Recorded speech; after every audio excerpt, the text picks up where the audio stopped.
This video is brought to you by Roguedeckbuilder.com. Purchase a playmat today and help us make the move to our new studio. We have over 10 playmats to choose from. Visit Roguedeckbuilder.com.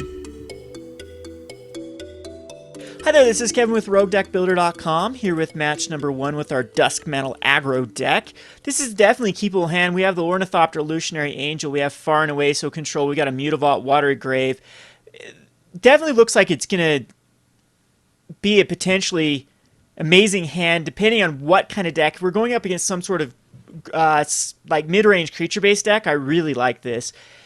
Even against Boros Burn, it's not terrible. We can really draw into no dead cards here. We're going to keep this. Our opponent did mulligan to 6. Yeah, like Jund Planeswalker, I really like this hand. It does have like ways to really punish him, but it's going to be a Temple of Triumph, so I think I'm going to go against Burn. Again, this deck did in the past do very well against Burn just because of negates, dispels. I have a Psychic Strike. We just have to counter the 4 damage spells, and usually we can out tempo them. Another Ornithopter is not very good. I think that we might just go the Water Grave and tapped here, and then pass the turn back to him. Unfortunately about the Burn deck is Stoke the Flames and Warleader's Helix can take care of Illusionary Angel and Duskmantle Seer. And Duskmantle Seer kind of gives him excess advantage. I think that this definitely comes out post sideboard. This Far and Away, ooh, this is going to be tough to deal with the turn 2 Pyromancer. Again, not liking to see that. Yeah, we have to put him back here. I have to use Far. We have to put the Pyromancer back in his hand, put him back a turn. And then get the Illusionary Angel out and hopefully begin to attack with it. So again, this is going to be a bit rough of a game. Now the more I think about it, the more I don't like this matchup. I'm trying to think what... I mean, Duresses will definitely come in. I don't think that... Yeah, he just recast Pyromancer here. He's got to. He doesn't. That is interesting that he doesn't recast the Pyromancer. So here's where we're going to go. Ornithopter. So maybe he's thinking about a Mutavault attack. Not quite sure what he's doing. He's got to do something about this Illusionary Angel, and he can't. Right now, he doesn't have any spells that can actually kill it. So him missing that land drop was huge. Unfortunately for me, that means his hand is loaded with burn spells. One of the ways that you beat burn is they draw too many lands. And, I mean, they want that ideal 4 or 5 lands. They never want to see a 6 land. Or, I mean, if so, they need a ton of the 4 damage spells. Or they start to lose against decks that can then stabilize. So if it's going to be a Skullcrack, Skullcrack doesn't hurt too bad. Now he's got to draw into something that can handle the Illusionary Angel, which in his deck isn't much. So I don't know if I like that play. He saw me, like, the Far. Maybe he's thinking I had control for the young Pyromancer, so he didn't want to waste another turn just chucking out a Pyromancer. Because these burn decks do typically have a clock versus some decks that stabilize. So it appears he misses his land drop again. Probably a Boros Charmer, Skullcrack is in his hand. Doomblade is terrible. I think what we do is we just attack in with the Illusionary Angel. And he does like have a Chain of the Rocks he could draw into. And here I still think the correct play is just to run out this Duskmantle Seer. It might end up killing us by giving him that advantage and finding him like the Chain of the Rocks and whatnot. But I'm definitely okay with trying to race at this point. I mean, it's a 2-turn clock if you can't deal with the Duskmantle Seer. And we have the Doomblade for the young Pyromancer. His Chandra's Phoenixes aren't very great. Yep, he's just going to go for the face, hoping that the Duskmantle Seer is going to do some damage to me. But again, most likely, curve-wise, I think with the amount of lands and the amount of 1-drops, we're looking at an average of 1 damage per turn with the Duskmantle Seer.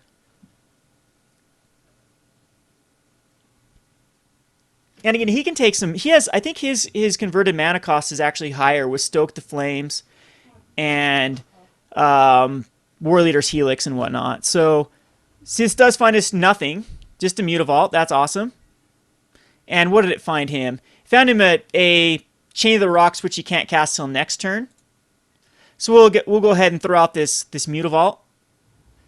And again, we'll put out another Duskmantle Seer. So we'll go to combat.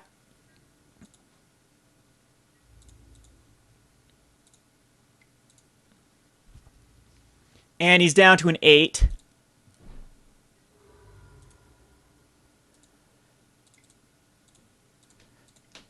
And we'll throw out the other Duskmantle Seer.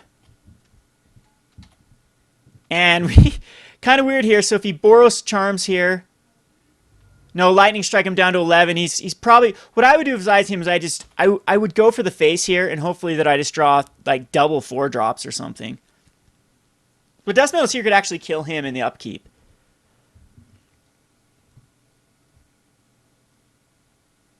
He's got it. I would chain the Illusionary Angel, or if you have a Warlord's Helix, you use it right now on the Seer. But then I just attack with Mutavault. Again, very bad shape for him. Just these flyers, these early flyers that, you know, like you saw here, Lightning Strike could not deal with the creatures. One of the problems I think that a lot of the players with Boros Burn, they do is they go directly for the creatures rather than the player. So let's see what we'd have drawn into. A Quickling would have done 2 damage to us. And Military Intelligence would have 2 damage. Wow, that was pretty bad, actually. So let's go to the sideboard. Let's see. I don't think Ashiok or Lightbane Zombie or Bile Blight or Duress. I think Duress comes in. I love Negate as well. And Duskmantle Seers actually don't seem too bad in this matchup. I'm going to take out the Thoughtseizes, and I think I will go down in a little bit of Duskmantle Seers. I think that everything else is probably, well, Hour of Need can actually exile one of my guys in response to him trying to kill it, so I kind of like that. He's probably going to bring in a lot of... Oh, Far and Away definitely is a card I don't think I need to deal with. I do think that Bile Blight might be better than Far and Away because it does handle all of the...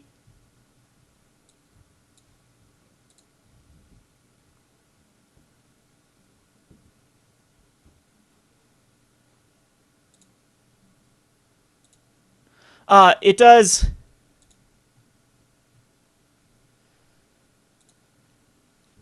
Bile Blight does handle like the Pyromancer tokens, which could get out of control. So Museum Skin absolutely needs to come in as well. So let's see here. Nightvale Spectre is I think Nightvale Spectre might need to get the cut here over the rest of them. Yeah, we need to be as aggressive as possible. Or maybe a Military Intelligence, as that doesn't... I'm gonna cut a Military Intelligence, and we'll keep in a Nightvale Spectre. Again, I don't think that Ashiok does anything in this matchup, but you do want to put this in versus creature decks. It's just exiling cards. It will submit this.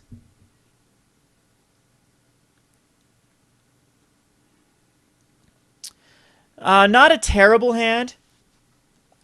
Really wish that the temples might come to bite me here, but I mean this is actually a pretty explosive hand. Fairy Imposter turn 2 won't be bad.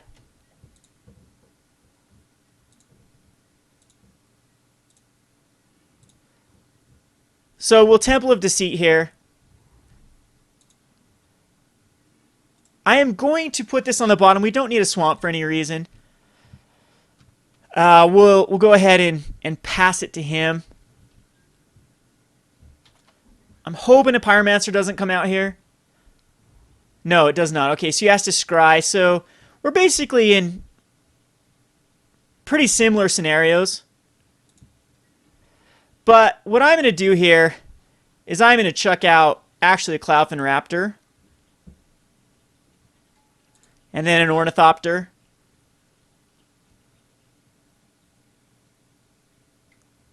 And he's going to shock it. That's okay. Gets a card out of his hand. And did he mulligan again? He did. So we're in great shape. We'll Temple. And I will probably scry anything but early stuff. That definitely needs to go to the bottom. So we've got 2 cards that we didn't want on the bottom. We have Negate coming up that we can just then begin to protect everything. Next turn we have a Fairy Imposter. and a rapid hybridization.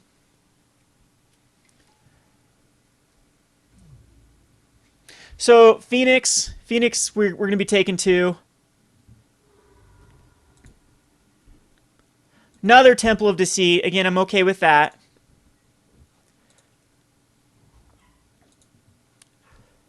And, ooh, juicy, but at this point I think bottoming a Duskmantle Seer is fine. Just going to be a Fairy Imposter.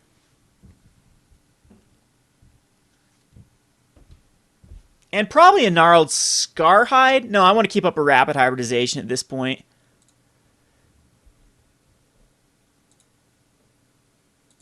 Because we'll probably end up rapid hybridizating the Ornithopter after it blocks.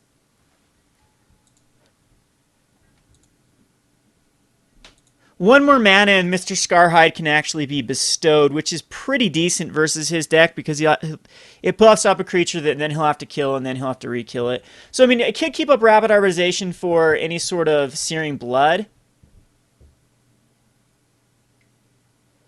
Anger of the Gods. That exiles his own dude. Why didn't he attack first? I really don't understand that. Really don't understand that play. Alright, that's fine. Because that was his one hope, was the Chandra's Phoenix. Oh man, yeah, that was very good trade there. It was 2 for 2, and one of my cards, Ornithopter, was pretty bad. So I think that now we just Scarhide. And now we have Dispel, Negate, Rapid Hybridization. We're both going to be drawing some cards in the next few turns, but right now, as the board state is with him, 3 cards in hand, 4 lands, and me with the Gnarled Scarhide with all this control, I'm definitely in the driver's seat. So, yeah, especially him drawing that other land.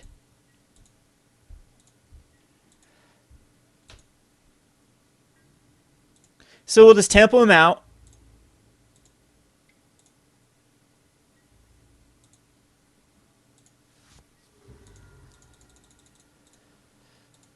And so much control against the Searing Bloods.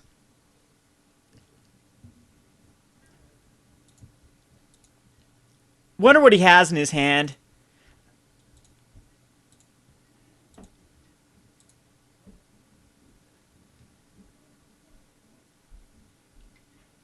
So he's going to Lightning Strike. I think that we negate that.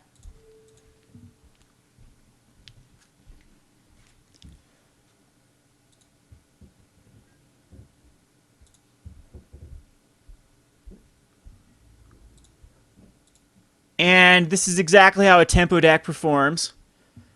Just goes little increments of damage. Here we don't play the Judge's Familiar because we want to keep up either Rapid Hybridization or Dispel. Yeah, really weird. I have no clue what those other cards in his hands are. They might just be lands because he's played a land every turn. And had 3 mana in a turn. What can you not do with 3 mana? Stoke the Flames, War Leader's Helix, that kind of stuff. It's a fun little card later on.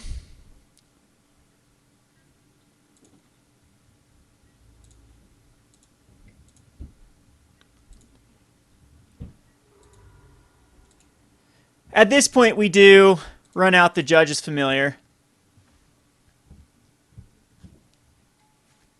And pass the turn to him. And I'm sure at this point, does he start? I mean, he's got to start going like Helixes to the face. Boros Charm me. Yeah, I don't care about dispelling that. I'm still at a very healthy life total.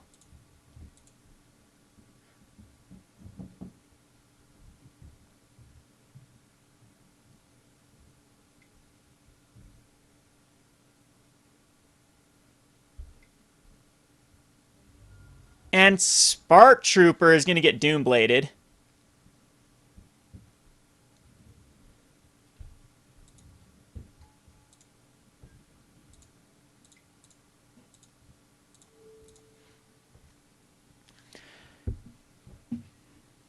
Yeah, we don't want him gaining 6 and doing 6.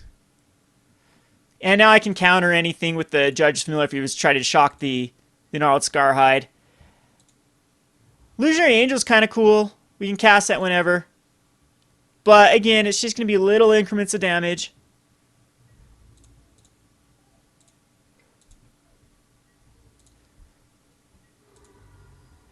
And keep up the rapid hybridizations, everything. Never know if he's got like more Anger of Gods in hand.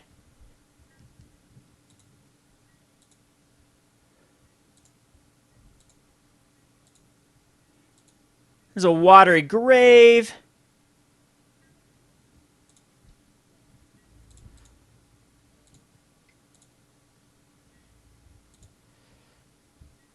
So he's down to a 6. We'll just put this in play tapped. No point to If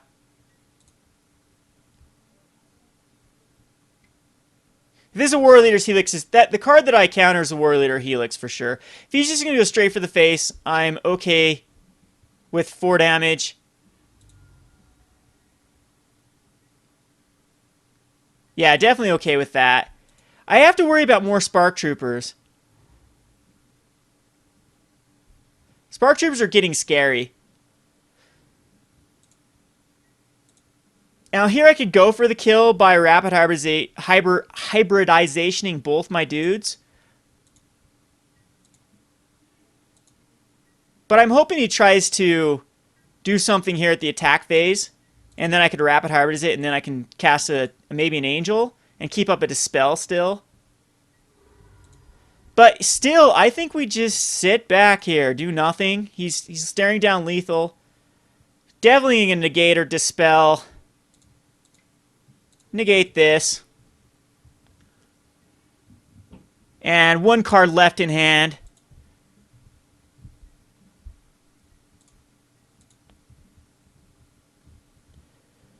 Probably another high casting cost. Yeah, Chandra's fine.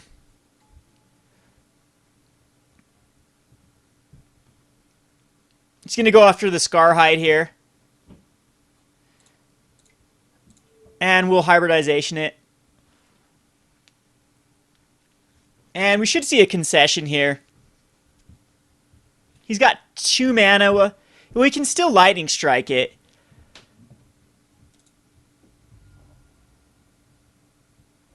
But I can Dispel. So yeah, it's over. Yep, there we go.